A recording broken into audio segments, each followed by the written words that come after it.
हाय दोस्तों, कल हमने इन्फ्लेशन के बारे में पढ़ाई करी थी। आपने देखा था इन्फ्लेशन क्या है। होपफुली आप लोग समझ भी गए होंगे व्हाट एग्जैक्टली इज इन्फ्लेशन। चलो अब आज हम लोग पढ़ते हैं मॉनेटरी पॉलिसी के बारे में। What exactly is this monetary policy, इसको पढ़ेंगे। क्यों इसको बनाया जाता है, क्या इसको लाने का पर्पस होता है, ये सारी बातें हम करेंगे। उसके पहले मैं आप लोगों को इन्फॉर्म कर दूं कि अगर आप में से कोई भी इंटरेस्टेड है और हमें हमारे पेड क्लासेस में ज्वाइन करना चाहता है तो आप हमें महापैक में ज्वाइन कर सकते हो। 1 ईयर 2 ईयर का प्रोग्राम होता है। जितने टाइम के लिए ज्वाइन कर रहे हो उतने टाइम तक के लिए जितनी भी हमारी पेड क्लासेस आएंगे आप उन सभी को एक्सेस कर सकते हो। प्री मेंस इंटरव्यू सभी की तैयारी कराई जाती है और जितने भी बैंक इंश्योरेंस एग्जाम है सभी के बैचेस आते हैं। आप उन सभी बैचेस को एक्सेस कर सकते हो अगर आपने से एक बारी परचेज कर लिया तो। लेकिन उसके लिए आपको 1 टाइम का इसका सब्सक्रिप्शन लेना होता है। चलो हम समझते हैं what is this monetary policy. तो कल हमने पढ़ा था कि कभी भी इन्फ्लेशन एक रेंज के बाहर नहीं अच्छा है। हमेशा अपनी एक रेंज में होना चाहिए। अगर वो उसको क्रॉस करता है तो उसकी वजह से मार्केट में, इकोनॉमी में काफी दिक्कत आ सकती है, क्योंकि हमारी करेंसी की वैल्यू डाउन हो जाएगी। ऐसे इन्फ्लेशन जैसी चीजों को रोकने के लिए हमारे देश में मॉनेटरी पॉलिसी को बनाया जाता है। तो मॉनेटरी पॉलिसी को बनाने का जो सबसे बड़ा रीजन होता है वो यही होता है कि हमारे देश में जो प्राइस स्टेबिलिटी है वो बनी रहे। यानी कि ऐसा ना हो कि एकदम से, जैसे मैंने आपको बताया था कि 30 रुपए से 250 रुपए एकदम से हो गए थे, तो दैट वाज इन्फ्लेशन। इस तरीके के हालात ना हो, प्राइस स्टेबल रहे, नॉर्मल रेंज में बढ़े। और दूसरा, हमारे देश में इकोनॉमी ग्रो भी करती रहे। ऐसा भी ना हो कि यार 250 का 10 साल से 250 पे है, नहीं भाई। इस तरीके से मनी का फ्लो रहना चाहिए, मार्केट बढ़ना चाहिए कि हर एक चीज का रेंज एक लेवल तक बढ़ता चले। ठीक है। अब एक बच्चे का वजन बचपन में 10 साल था, अगले 20 साल के बाद भी 10, सॉरी, बचपन में 10 किलो का था, आगे आगे से 20 साल के बाद भी 10 किलो का ही है, तो यार वो तो सही नहीं है। समय के साथ हर चीज में एक लिमिटेड अमाउंट में या उस अमाउंट में बढ़ना जरूरी है। वो सेम चीज हमारी इकोनॉमी के लिए भी है। अब अगर हम बात करते हैं मॉनेटरी पॉलिसी की, तो अभी 2016 से इसमें कुछ बदलाव किए गए हैं। और मॉनेटरी पॉलिसी को बेसिकली लॉन्च किया जाता है हमारे देश में चीजों को, हालात को बेहतर रखने के लिए। मॉनेटरी पॉलिसी की एक कमिटी होती है, वो बताती है कि इन्फ्लेशन का हमारे देश में कैसा टारगेट होना चाहिए। तो ये जो कमिटी होती है उसने बताया कि हमारे देश के अंदर जो इन्फ्लेशन का टारगेट होना चाहिए वो होना चाहिए 6% या 2%, यानी कि 4 ± 2%। हर 5 साल पे एक बार ही देखा जाता है कि हमारे देश में इन्फ्लेशन का कितना टारगेट होना चाहिए अभी की इकोनॉमी को ध्यान में रखते हुए। अब अगर हम लोग बात करते हैं कि अभी फिलहाल में जो हमारे देश में ये मॉनेटरी पॉलिसी है उसको बनाने वाले हैं कौन, तो हमारे देश में अभी फिलहाल में जो मॉनेटरी पॉलिसी बन रही है, इस पॉलिसी क्या है, नीति है जिसका टारगेट है अपने देश में इन्फ्लेशन को कंट्रोल करना। तो इसको बनाने वाले जो हैं ये होती है मॉनेटरी पॉलिसी कमिटी। इनकी अपॉइंटमेंट सेक्शन 45ZB के अनुसार की जाती है। 6 सदस्य की कमिटी, और ये जो 6 सदस्य है यही लोग बैठकी करते हैं और देखते हैं मार्केट के क्या हालात हैं। कहीं ऐसा तो नहीं है बहुत ज्यादा पैसे हैं और कहीं ऐसा तो नहीं है बहुत कम पैसे हैं। यानी मार्केट में हमेशा पैसे एक लेवल में जाने चाहिए। अब जानने वाली बात यहाँ पर हमारे लिए ये है कि ये जो पैसे होते हैं इनको छापती तो आरबीआई है, लेकिन इनको मार्केट तक आरबीआई बैंक्स के थ्रू भेजती है। जो भी बैंक्स होते हैं इनके माध्यम से आरबीआई इन्हें मार्केट तक भेजती है। अगर आरबीआई चाहती है कि बैंक्स जनता तक ज्यादा आसानी से पैसे दें तो आरबीआई बैंक्स के जो इंटरेस्ट रेट होते हैं उन्हें किसी भी तरीके से कम करा देती है। जब इंटरेस्ट रेट बैंक्स के कम हो जाते हैं तो हम और आप लोन की ज्यादा डिमांड करते हैं। और अगर आरबीआई को ऐसा लगता है कि मार्केट में ज्यादा पैसे हैं, इतने नहीं सही हैं, तो आरबीआई उन्हीं इंटरेस्ट रेट को बढ़वा देती है। बैंक्स भी अपनी तरफ से जो भी इंटरेस्ट रेट्स होते हैं अलग अलग लोन पे उसको बढ़ा देते हैं, जिसकी वजह से मार्केट में लोन की डिमांड कम हो जाती है। तो डिपेंडिंग अपॉन द सिनेरियो ये जो मॉनेटरी पॉलिसी कमिटी होती है ये बैंक्स को मजबूर कर देती है इंटरेस्ट को बढ़ाने और घटाने पे। अब ये मॉनेटरी पॉलिसी कमिटी बैंक्स को मजबूर कैसे करती है, इसके लिए ये यूज करती है मॉनेटरी पॉलिसी टूल्स, जो पूरे मॉनेटरी पॉलिसी में सबसे ज्यादा इंपॉर्टेंट होता है। 6 सदस्य की ये कमिटी है, जैसा मैंने आपको बताया था। इस 6 सदस्य में 3 सदस्य को भारत सरकार अपॉइंट करती है, बाकी 3 सदस्य जो हैं वो आरबीआई के अंदर से होते हैं। एक आरबीआई के डायरेक्टर होते हैं, एक आरबीआई के ऑफिसर होते हैं और एक आरबीआई के गवर्नर होते हैं। 3 ऐसे लोग होते हैं जो आरबीआई के बाहर से आते हैं, इनको सरकार अपॉइंट करती है 4 साल के लिए। ये 6 लोग मिलकर के आरबीआई की मॉनेटरी पॉलिसी कमिटी में सदस्य बनते हैं और इन्हीं की ही बैठकी होती है हर 2 महीने पे। इसलिए इसको बायलैटरल मॉनेटरी पॉलिसी कहते हैं, क्योंकि ये लोग हर 2 महीने पे अपनी बैठकी को कर रहे होते हैं। तो एमपीसी जो है इसको कॉन्स्टिट्यूट करती है हमारी केंद्र सरकार। पहली बार जो अभी एमपीसी बन रही है ये 6 सदस्य की इस तरीके की कमिटी पहली बार सन 2016 में बनी थी। और इसमें जो ऐसे सदस्य होते हैं 4 to 6 से यहाँ पे मतलब है वो सदस्य जिनको सरकार चुन रही है। तो ये जो भी सदस्य होते हैं इनका चुनाव सरकार करती है 4 साल के लिए। इन्हीं लोगों का काम होता है कि ये लोग रेपो रेट वगैरह, मतलब रेपो रेट वो रेट होता है जिसके थ्रू आरबीआई बैंक्स को लोन दे रही होती है, अभी हम पढ़ेंगे इसके बारे में। तो ऐसे रेट्स को डिसाइड करने का काम इन्हीं का होता है। इन्हें बोला जाता है कि इन्हें साल भर में कम से कम 4 बार मिलना है, कम से कम 4 बार मिलना है, ऐसा नियम है। हालांकि इस समय की अगर हम लोग अभी बात करते हैं तो अभी के टाइम में फिलहाल में इनकी जो मीटिंग हो रही है ये हो रही है bilateral monetary policy. Bilateral monetary policy से क्या मतलब है? बायलैटरल मॉनेटरी पॉलिसी से मतलब है कि हर 2 महीने पे इनकी मीटिंग होती है। पहले मतलब नियम तो ये कहता है कि साल भर में कम से कम 4 बार होनी चाहिए, लेकिन इनकी जो मीटिंग चल रही है वो हो रही है ओवरऑल अभी के टाइम पे कम से कम 6 बार। कब कब होती है? अप्रैल, जून, अगस्त, अक्टूबर, दिसंबर, फरवरी। मैंने अप्रैल को क्यों पहले रखा? क्योंकि ये फाइनेंशियल ईयर को इंक्लूड करते हैं। तो फाइनेंशियल ईयर 1 अप्रैल से 31 मार्च तक का होता है और उसके हिसाब से जो पहली मीटिंग होती है वो अप्रैल में होती है। तो ये जो सदस्य होते हैं एमपीसी के, ये हर 2 महीने पे बैठकी करते हैं और ये देखते हैं कि किस तरीके से मार्केट में जो मनी का फ्लो है उसको कंट्रोल किया जा सकता है, ऐसे क्या स्टेप लेने चाहिए कि उसको बढ़ा सकते हैं या उसको कम कर सकते हैं। ठीक है, अब ये तो हमने देख लिया। अब हम लोग अगर इनके कुछ टूल्स के बारे में समझें, ठीक है, यहाँ पे मॉनेटरी पॉलिसी कमेटी के जो भी सदस्य हैं उनके बारे में लिखे हुए हैं। एक तो गवर्नर होते हैं जो संजय मल्होत्रा हैं, डिप्टी गवर्नर आपकी पूनम गुप्ता हैं, एक आरबीआई ऑफिसर राजीव रंजन जी हैं, इसके अलावा नागेश कुमार हैं, सौगता भट्टाचार्य हैं, राम सिंह हैं। ये वो लोग हैं जिनको सरकार ने बाहर से अपॉइंट किया है और ये 6 लोग मिलकर के अभी फिलहाल में आरबीआई की मॉनेटरी पॉलिसी कमेटी के सदस्य का पूरा कर रहे हैं। ठीक है, अब हम लोग समझेंगे कि ये 6 लोग आखिर में ऐसा क्या करते हैं कि हमारे देश में जो मनी का फ्लो है उसको ये लोग कंट्रोल कर ले जाते हैं। तो अगर हम लोग इसके बारे में समझने की कोशिश करें, देखो मनी के फ्लो को कंट्रोल करने के लिए ये लोग, अब आप ऐसे समझो, इन्फ्लेशन क्या है?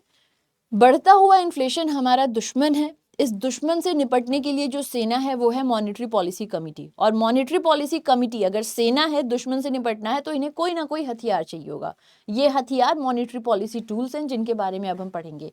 ये वही टूल्स हैं जिनका इस्तेमाल करके समय समय पर आरबीआई मार्केट में मनी के फ्लो को बढ़ा भी देती है और मनी के फ्लो को कम भी कर देती है। तो चलो जरा हम समझते हैं। इसके अंदर जो सबसे पहला हमें रेट दिख रहा है वो है रेपो रेट। रेपो रेट का मतलब हो जाता है वो रेट जिसपे आरबीआई बैंकों को लोन देती है शॉर्ट टर्म का। In general it is for less than 90 days, लेकिन बैंक इसे 1-2 हफ्ते के लिए लेती हैं। तो जब भी कभी आरबीआई लोन देती है बैंकों को और बैंकों से कुछ गिरवी रखवाती है गवर्नमेंट सिक्योरिटी, उसको हम लोग कहते हैं ये रेपो रेट है। रेपो रेट से आखिर में मार्केट में पैसों को कैसे कंट्रोल किया जाएगा? तो आप ऐसे समझिएगा, कल को अगर आरबीआई ने रेपो रेट को रखा है 6%, आरबीआई से अगर कोई बैंक 100 करोड़ का लोन लेता है तो वो उसे वापस कितना करेगा? 106 करोड़। आरबीआई चाहती है कि इस बैंक के पास में पैसे और कम करें, तो आरबीआई क्या करेगा? आरबीआई ने कहा कि हम अपने रेपो रेट को 8% कर रहे हैं, तो अब अगर ये 100 करोड़ लेगा तो वापस कितना करेगा? 108 करोड़। इस तरीके से इसके ऊपर तनाव बढ़ेगा क्योंकि इंटरेस्ट रेट बढ़ा है, तो ये जो भी लोन ले रहा है उस पर ज्यादा इंटरेस्ट दे रहा है, ज्यादा पैसे आरबीआई को दे रहा है। जब खुद बैंकों के पास में पैसे कम बचते हैं या खुद बैंक इस प्रेशर में आते हैं, तो बैंक भी अपने कस्टमर्स पे उसी प्रेशर को शिफ्ट करते हैं और बैंक भी जो लोन दे रहे होंगे कस्टमर को, उस लोन का इंटरेस्ट रेट बढ़ा देंगे, जिसकी वजह से हमारी और आपकी डिमांड कम हो जाएगी। जब हमारी मांग कम हो जाएगी तो हम लोग मार्केट में जो डिमांड करके प्राइस बढ़वाए थे वो भी कम हो जाएगी, अब प्राइस भी कम हो जाएगी। तो जब भी कभी आरबीआई को ऐसा लगता है कि मार्केट में डिमांड बढ़ रही है, प्राइस बढ़ रहा है, तो आरबीआई रेपो रेट को बढ़ा देता है, जिससे बैंक्स अपने इंटरेस्ट रेट को बढ़ा देते हैं। बैंक्स का बढ़ा हुआ इंटरेस्ट रेट हमें प्रभावित करता है, हमारी मार्केट में डिमांड कम होती है, प्राइस कम होती है, इन्फ्लेशन का रेंज शांत होता है। इसी का वाइस वर्सा करते हैं, अगर डिफ्लेशन जैसी नौबत है और प्राइस को बढ़ाना चाहता है, क्योंकि बहुत कम प्राइस होना भी बुरा है, एक नॉर्मल लेवल में प्राइस तो होना ही चाहिए। तो अगर आरबीआई को ऐसा लगता है बहुत कम प्राइस है, तो वो अपने रेपो रेट को 6 से 4 कर देगा, जिससे बैंकों के ऊपर का प्रेशर ईज होगा और हमारे लिए भी लोन्स जो है वो सस्ते मिलने लग जाएंगे। So this is simply repo rate जिसपे आरबीआई बैंकों को लोन देता है फॉर शॉर्ट टर्म। इसके अलावा अगला है एसडीएफ। तो एसडीएफ बेसिकली क्या होता है? जब भी कभी बैंक्स आरबीआई के पास अपने पास का, जैसे हमारे और आपके पास में जब एक्स्ट्रा पैसे होते हैं तो हम बैंक के पास रख देते हैं और बैंक हमें उस पर इंटरेस्ट देता है, वही चीज एसडीएफ है। अगर बैंकों के पास में एक्स्ट्रा पैसे हैं, बैंक्स जाएंगे उसे आरबीआई के पास रख देंगे, आरबीआई उन्हें उस पर इंटरेस्ट रेट देगा। तो जो बैंक्स के डिपॉजिट पे आरबीआई इंटरेस्ट रेट देता है उसे स्टैंडिंग डिपॉजिट फैसिलिटी कहते हैं। जितना भी रेपो रेट है इससे हमेशा 25 बेसिस पॉइंट कम, यानी कि 0.25 कम ही एसडीएफ रहेगा। ये एक बहुत ही महत्वपूर्ण सूचना है, आप लोगों को याद रखने के लिए, हो सकता है एग्जाम में पूछा जाए। इसके अलावा अगला रेट होता है बैंक रेट। बैंक रेट का मतलब हो जाता है वो रेट जिसपे आरबीआई बैंकों को लॉन्ग टर्म लोन देता है।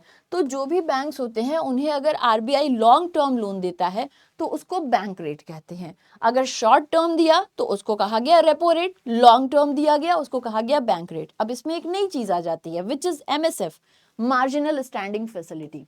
तो मार्जिनल स्टैंडिंग फैसिलिटी का मतलब होता है वो इंटरेस्ट रेट जिसके हिसाब से आरबीआई बैंकों को 24 घंटे का लोन देता है। तो जब भी आरबीआई बैंकों को 24 आवर्स का लोन देता है, और ये सिर्फ और सिर्फ स्केड्यूल कमर्शियल बैंक्स को देता है, तो जब भी कभी आरबीआई इन्हें 24 आवर्स का लोन देता है उस पे जो इंटरेस्ट, देखो एक था रेपो रेट जो शॉर्ट टर्म था, ठीक है, शॉर्ट टर्म है यानी 24 आवर्स से तो ज्यादा ही, अप टू 90 डेज उसको कंसिडर करते हैं। यहाँ पे क्या हो रहा है, इसमें सिर्फ और सिर्फ 24 घंटे का लोन ही दे रहा है, उससे ज्यादा नहीं, और ये सिर्फ शेड्यूल कमर्शियल बैंक्स को दिया जाता है। तो उस पे जो इंटरेस्ट रेट लगता है उसको एमएसएफ कहते हैं, marginal standing facility. Marginal standing facility हमेशा रेपो रेट से 0.25 बेसिस पॉइंट ज्यादा होता है, यानी कि रेपो रेट जितना भी है इसमें अगर आप लोग -0.25 कर दोगे तो आपको एसडीएफ मिलेगा, और प्लस 0.25 कर दोगे तो आपको एमएसएफ मिलेगा। ये एक याद रखने वाली बात है, जितना भी एमएसएफ होगा हमेशा उतना ही बैंक रेट होगा, ये दोनों अलाइंड होते हैं आपस में, ठीक है। रिवर्स रेपो रेट क्या है, देखो बेटा एसडीएफ क्या था, अगर कभी भी कोई बैंक अपना एक्स्ट्रा डिपॉजिट आरबीआई के पास रख रहा होता था तो उसको कहते हैं कि ये एसडीएफ के हिसाब से इंटरेस्ट मिलेगा। लेकिन अगर अपना जो भी बैंक है वो अपना एक्स्ट्रा डिपॉजिट आरबीआई के पास रखता है तो आरबीआई उन्हें किसी तरीके का कोई सिक्योरिटी नहीं देता है।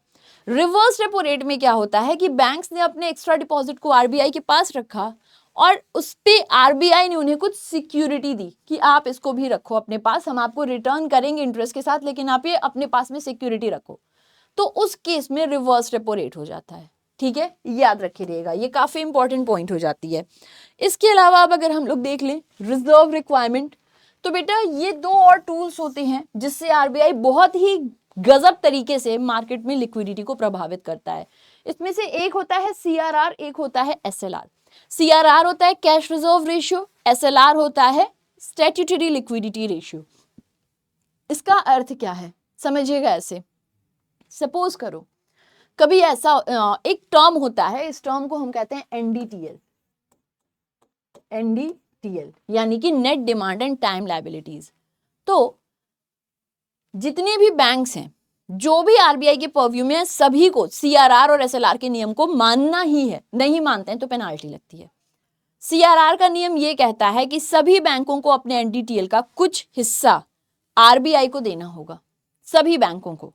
एनडीटीएल क्या है, एनडीटीएल का मतलब होता है नेट डिमांड टाइम लायबिलिटीज, यानी कि एक बैंक की पूरे देश भर में जितने भी ब्रांचेस हैं उन सभी ब्रांचेस में जितने भी कस्टमर ने अपने करंट अकाउंट और सेविंग अकाउंट में पैसे डाले हैं और जो निकाले हैं इसका एक सम, सिमिलरली अपने एफडी और आरडी में जितने भी पैसे डाले हैं और निकाले हैं इसका एक सम, इसका जो टोटल समीशन होता है इसको एनडीटीएल कहते हैं। जैसे एसबीआई के मान लो देश भर में 20,000 ब्रांच हैं, इस 20,000 ब्रांच में जितने भी कस्टमर हैं वो अपनी तरफ से जो भी पैसे करंट अकाउंट सेविंग अकाउंट में डाल रहे हैं और निकाल रहे हैं इसका कुछ नेट आएगा, ऐसी एफडी आरडी में कुछ डाल रहे हैं कुछ निकाल रहे हैं तो उसमें कुछ होगा, इन दोनों को जोड़ देगो तो एनडीटीएल मिल जाएगा। ये जो एनडीटीएल है किसी भी बैंक का, सपोज करो किसी बैंक का एनडीटीएल है 100 करोड़, इस एनडीटीएल का कुछ हिस्सा कैश के रूप में सभी बैंकों को आरबीआई के पास जमा करना होता है, तो उसको कहते हैं कि एक कैश रिजर्व रेशियो है, जो बैंकों ने अपनी तरफ से कैश आरबीआई के पास जमा कर दिया एनडीटीएल के पोर्शन को, उसको कैश रिजर्व रेशियो कहा गया। और सभी बैंकों को अपने खुद के पास थोड़ा अमाउंट कैश, एनडीटीएल का कुछ पोर्शन कैश, गोल्ड या फिर सरकारी सिक्योरिटीज जो होती हैं इनका कुछ पोर्शन अपनी खुद के पास रख लेना है। तो जब खुद के पास में रख लिया कैश, गोल्ड और गवर्नमेंट सिक्योरिटीज में तो उसको कहा गया ये एसएलआर है, और जब सिर्फ और सिर्फ कैश के रूप में आरबीआई को दे दिया गया तो उसको कहा गया ये सीआरआर है। अगर कभी भी आरबीआई को ऐसा लगता है कि बहुत ज्यादा मार्केट में लिक्विडिटी हो गई है, बहुत सस्ता लोन मिल रहा है जिसकी वजह से मार्केट में लोगों की डिमांड बढ़ रही है, इन्फ्लेशन बढ़ रहा है, तो आरबीआई इन दोनों को बढ़ा देता है।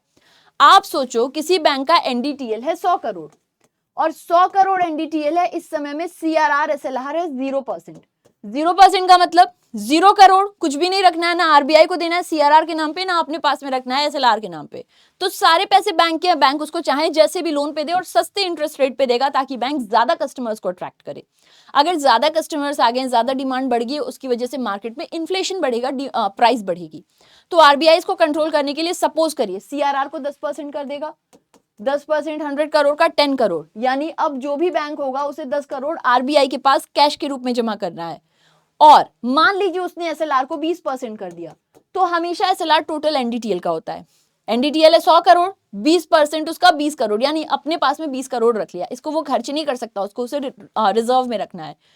पहले तो 100 करोड़ के हिसाब से लोन दे रहा था, लेकिन अब उसके पास में 10 करोड़ आरबीआई को दे दिया, 20 करोड़ अपने पास रख लिया, 30 करोड़ 70 करोड़ ही तो बचे। इस 70 करोड़ को वो जब मार्केट में देने जाएगा तो इंटरेस्ट रेट को बढ़ा देगा, क्योंकि यार कुछ वो भी तो प्रॉफिट मार्जिन करेगा। जैसे इंटरेस्ट रेट बढ़ाएगा वैसे बैंक्स की जो भी डिमांड थी वो कम हो जाएगी, और इस तरीके से आरबीआई मार्केट में कंट्रोल कर लेगा लिक्विडिटी को। तो ये सीआरआर एसएलआर हो गया। सीआरआर जो होता है ये आरबीआई के सेक्शन 42 में मेंशन्ड होता है। ये क्वेश्चन कई बार एग्जामिनेशन में आ चुका है। और वहीं जब हम बात करते हैं एसएलआर की, तो ये बैंकिंग रेगुलेशन एक्ट की सेक्शन 24 में मेंशन होता है। तो ये दोनों जो बातें हैं ये याद रखने वाली हैं, हो सकता है एग्जाम में आ जाए। सीआरआर ज्यादा से ज्यादा कभी भी 0 से 100% हो जाएगा, लेकिन अगर हम लोग बातें करते हैं एसएलआर की, तो एसएलआर ज्यादा से ज्यादा कभी भी 0 से 40% ही हो सकता है। आई होप आप लोगों को ये सारे के सारे पॉइंट समझ आ गए हो एंड आपको ये अच्छी लगी हो। इसके अलावा एक और बहुत ही जरूरी टूल होता है जिसको हम कहते हैं ओएमओ और एमएसएस। ओएमओ का मतलब होता है ओपन मार्केट ऑपरेशन। जैसे हम और आप मार्केट में खरीदारी करते हैं, वैसे ही आरबीआई, बैंक्स और फाइनेंशियल इंस्टीट्यूशन का भी एक मार्केट होता है। लेकिन यहाँ पे ये कपड़े, जूते, दाल, चावल और गाड़ियां नहीं खरीदते हैं, ये सरकारी सिक्योरिटी को खरीदते हैं। तो जब आरबीआई को ऐसा लगता है मार्केट में पैसे भेजने हैं, तो आरबीआई क्या करेगा? आरबीआई उस केस में जो बैंक्स हैं उनकी गवर्नमेंट सिक्योरिटी को खरीद लेगा। जब आरबीआई उनकी सिक्योरिटी को खरीदेगा तो अपने पैसे दे देगा। तो ओपन मार्केट ऑपरेशन का मतलब होता है कि मार्केट की एक्टिविटी को परफॉर्म करो और उसको परफॉर्म करते हुए मार्केट में लिक्विडिटी को, कैश को बढ़ा दो या कम कर दो, डिपेंडिंग अपॉन द सिनेरियो। तो कभी भी आरबीआई को लगता है मार्केट में पैसों को बढ़ाना है, तो उस केस में आरबीआई क्या करता है? बैंक्स वगैरह से उनकी सिक्योरिटी को खरीद के उन्हें पैसे दे देता है, जिससे बैंक्स के पास में पैसे होते हैं और उसे वो लोन पे देते हैं। और अगर आरबीआई को लगता है मार्केट में बहुत पैसे हैं, इनको कम करना है, तो आरबीआई क्या करता है? अपनी तरफ से सिक्योरिटी बेच देता है, बैंक्स उसे खरीदने में आरबीआई को पैसे दे देते हैं, बैंक्स के पास पैसे कम हो जाते हैं और मार्केट में भी नहीं निकल पाते हैं। तो दैट इज सिंपली ओएमओ। ये यहाँ पे क्या होता है? यहाँ पे सेल और परचेज होता है गवर्नमेंट सिक्योरिटी का। सेल करेगा जब लिक्विडिटी कम करनी है, परचेज करेगा जब बढ़ानी है। MSS is half of OMO. MSS का मतलब होता है मार्केट स्टेबलाइजेशन स्कीम। इसको स्पेशल पर्पस पे आरबीआई ले आता है जब आरबीआई को लगता है मार्केट में बहुत पैसे और उन्हें कम करनी है। तो एमएसएस में सिर्फ और सिर्फ आरबीआई एक ही काम करता है, और वो होता है अपनी सिक्योरिटीज को सेल करता है। जिन सिक्योरिटी को सेल करता है उसको कहता है market stabilization bond. Market stabilization bond को बेचता है, बैंक्स उसे खरीदते हैं और जो भी पैसे मिलते हैं उसे एक अलग गुल्लक में रखते हैं, जिसे मार्केट स्टेबलाइजेशन फंड कहते हैं। ये पैसे सरकार के पास रखे रहते हैं, लेकिन इसका खर्च नहीं हो सकता है। इसको खर्च तभी किया जाता है जब ये पैसे लौटाने होते हैं। इसमें जो भी इंटरेस्ट बैंक्स को अर्न होता है वो सरकार देती है। तो आई होप आप लोगों को ये पसंद आया हो, अच्छा लगा हो। अब ऐसी ही और भी जुड़ी हुई बातें हम करेंगे। अगर आप कहीं कोई भी प्रॉब्लम फेस कर रहे हैं प्लीज मुझे बताइएगा। इसमें आप लोगों को क्वेश्चंस भी दिए हुए हैं। मेरी तरफ से आपका क्वेश्चन ये है कि अभी के टाइम में मॉनेटरी पॉलिसी के रेट्स कितने चल रहे हैं। फिर मुलाकात करेंगे हम लोग। करंट अफेयर्स की क्लास मॉर्निंग 6:45 AM होती है, उसे जरूर ज्वाइन किया करिए अपनी करंट अफेयर्स को बेहतर करने के लिए। Now have a great day ahead, take care, love you and bye bye everyone.